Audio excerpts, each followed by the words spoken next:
ተመልካቾቻችን እነሆ የዛሬውን ዜና እነሆ ከሀገር ውስጥ ዜናዎች እንጀምራለን። ከመጀመሪያ የህወሓትን ጉዳይ በማስቀደም እንጀምር። ህወሓት ከምርጫ ቦርድ መሰረዙን ተከትሎ የተለያዩ ነገሮች እየተከሰቱ ነው። ከዚህ መካከል አንደኛ ፕሪቶሪያ ስምምነት ይጸናል ወይስ አይጸናም የሚለው እያነጋገረ ይገኛል። አብዛኞቹ እንደሚሉት የህወሓት የምርጫ መሰረዝ ፕሪቶሪያ ስምምነት ላይ ተጽዕኖ እንደማያመጣና በተደጋጋሚ ምርጫ ቦርድም ጠቅላይ ሚኒስቴሩም የተለያዩ ሰዎች ባለሀብቶች የትግራይ ሲቪል ማህበራት ለህወሓት የመመዝገብ ምርጫ ቦርድ ሄዶ እንዲመዘገብ በተደጋጋሚ ሐሳብ ማቅረባቸውንና ህወሓትም ደግሞ ይህንን ሂደት ጀምሮ በመሃል ማቋረጡ የሚታወስ ነው። ነገር ግን ህወሓት በሰራጨው መረጃ መሰረት ደግሞ ይህንን ማድረግ ወይም እኔን መሰረዝ ከምርጫ ቦርድነት እኔን መሰረዝ የፕሪቶሪያ ስምምነት ማፍረስ ነው ሲሉ ተናግረዋል። እንግዲህ እንደሚታወቀው የፕሪቶሪያ ስምምነት የተፈረመው በትግራይ ኃይሎችና በመንግስት መካከል ነው።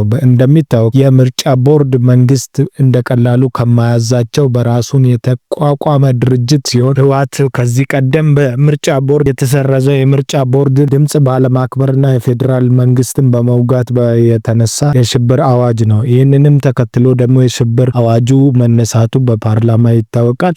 ይህንን ተከትሎ ደግሞ በፕሪቶሪያ ስምምነት መሰረት ደግሞ ነገሮች ወደ ቦታው እንዲቀድሙ የህግ ረቂቅ ተዘጋጅቶ በረቂቁ አማካኝነት ህወሓት ድጋሚ በልዩ ሁኔታ ተመዝግቦ እንዲቀጥል የሚያስደርግ ወጥቶለት ሳለ ይህንን ደግሞ ሽላ በማለት ወደ ኋላ መጎተቱን ይታወሳል። ከጌታቸው ረዳ ጋርም የሚያወዛግባቸው ይሄ ጉዳይ ነው። በሌላኛው ጌታቸው ረዳ የሰጠው ሚስጥራዊ የሚባለው ኢንተርቪው ያደረገው በህወሓት መካከል ከፍተኛ የሆነ ትችትን አስተናግዷል። እንዳለው ደግሞ ህወሓት ይህንን መናገሩ ይሄ ክህደት ብቻ ሳይሆን እኛን ክዶናል፣ ነገር ግን ወደ ትግራይ ቢመለስ ምንም አናረገው እኛ አበልተነው አጠጥተነው እንደዚህ እዚህ አድርሰነው ከፍተኛ ህይወቱ እንዲተርፍ አድርገን እኛ ላይ እንደዚህ መነሳት አልነበረበትም በማለት አንዳንድ የህወሓት ሰዎች ሀሳባቸውን ሰንዝረዋል። በሌላኛው ወገን ደግሞ የጌታቸው ረዳ ደጋፊዎች ይሄ ህወሓት ይህንን ማድረጉ ጦርነቱ መቅረት ይችላል ወይስ አይችልም ነበረ የሚለውን ጉዳይ በአጽንኦት እንድንመለከት ረድቶናል ብለዋል። ይህን ምንም እንዳሉት የቀድሞ የአፈ ጉባኤ ኬሪያ እንዳሉት ምርጫ እኛ በራሳችን ባናካሄድ ወይም ደግሞ ከጠቅላይ ሚኒስቴሩ የፌዴሬሽን ምክር ቤት ውሳኔ ሁሉንም ብንቀበል ኖሮ ምርጫው ብናራዝም ኖሮ ጦርነቱ ሊቀር ይችላል በማለት ሀሳባቸውን አጋርቷል። ይሄ ማለት 1 ሚሊዮን የሚጠግ ደም አፋሳሽ ጦርነት የሆነው ሊቀር ይችላል ማለት እጅግ በጣም የሚያሳዝን ነው። አስቀድሞ አስቦ አናላይዝ አድርጎ ይህንን ነገር ማስቀረት የሚቻል ነገር በኋላ ደግሞ ህይወት ወደሚፈጀው ነገር መሸጋገሩ በጣም የሚያሳዝን ሁኔታ መሆኑ ይታወቃል።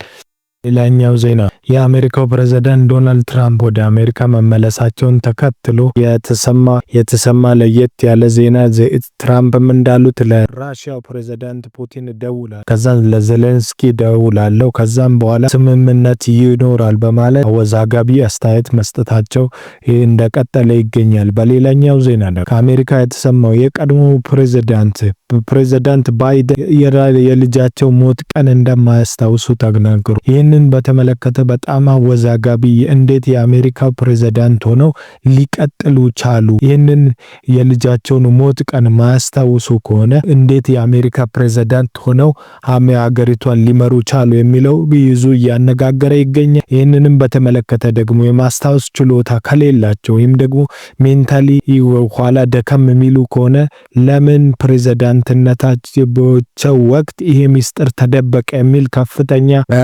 ትችት እያስተናገዱ ይገኛል። ጄክ ታፐር የሲኤንኤን ዘጋቢ ይህን ይፋ አድርጓል። ነገር ግን በፕሬዝዳንት በነበሩበት ይህን መረጃ እሱም ከመደበቅ አንስቶ ይህንን መረጃ እንዳይሳካ ከማረጉ የቼክ ሹመር የሬድ ዲሞክራቶች ዋናው መሪን ጨምሮ ይህንን ጉዳይ እንዳይሰማ በሚስጥር ሲያረጉ ነበረ።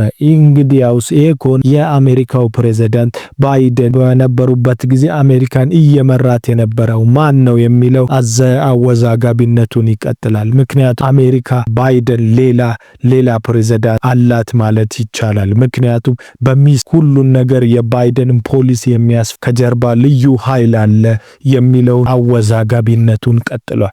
ስለዚህ የአሜሪካው ፕሬዝዳንት ባይደን አይደለም ማለት ነው። በዚህ መረጃ መሰረት ይሄ መረጃ እውነት ሆኖ ከተገኘ ለአሜሪካን እጅግ ትልቅ ውርደት ከእንግዲህ በኋላ ቀና ብለው የማሄዱ እስኪመስል ድረስ አሜሪካን የተሸወዱ በመሪያቸው የልጃቸው ሞት ብቻ አለማስታወስ ብቻ ፕሬዝዳንቱ ሲናገሩ እጅግ በጣም የማስታወስ አቅማቸው እንደደከመ እንግዲህ በተለያዩ ሁኔታዎች ሲወስ የኖረ ነገር ነው። ስለዚህ ይህን ማንደ የሚያወዛጋቢነቱ ቀጥሏል። በሌላኛው ዜና ኢራን ከአሜሪካን አላምንም አለ። የኢራኑ ካሚኒ ወይም አያቶላ በመባል የሚታወቅ ታላቁ መሪያቸው አሜሪካ ትራምፕ አይታመኑም፣ ለሰላም ያላቸው የተምታታ አቋም ለኛ ግራ የሚያጋባ ነው ብለው ተናግሯል። ምክንያቱም በአንድ ወገን ሰላም እንፈልጋለን እያሉ በሌላ ወገን ደግሞ ሰላም አንፈልግም እንደበድባቸዋለን ብለው አሜሪካው ትራምፕ ተናግሯል በሚል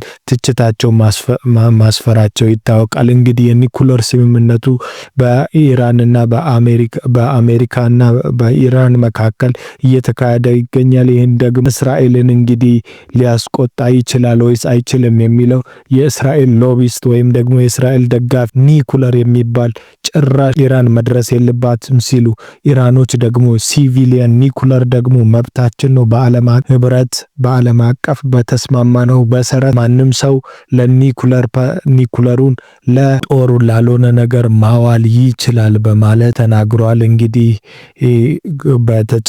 የተጨማሪ ዜና ሲኖረን የምናቀርባችሁ ይሆናል። ስላዳመጣችሁን እናመሰግናለን።